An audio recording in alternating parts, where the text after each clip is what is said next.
अम्बुलांस धक्कारे युवक मृत क्षतिपूरण दाबी रास्ता रोक। कलाहांडी जिला कोकसरा थाना बेहेरा बिजु एक्सप्रेसवे रे मर्मन्तुत दुर्घटना।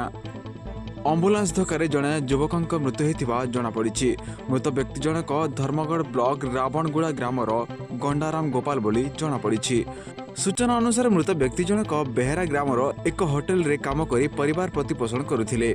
से आज सकाळु एक साइकेल जोगे होटेल को जाउथिबा समय बिजु एक्सप्रेसवे रे नगरमपुर पटु द्रुतगति आसुथिबा एक 108 अम्बुलांस धक्का देथिला, जहा फल से छिटिकी पड़ी गुरुतर होते।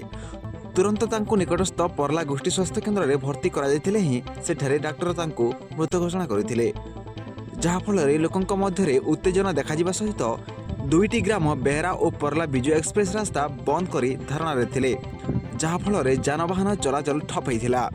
घटनास्थल में धर्मगढ़ उपजिल्लापाल तहसिलदार धर्मगढ़ और कोकसरा पुलिस पहुंची आंदोलनकारी सहित आलोचना पर रास्ता अवरोध हटिथिला।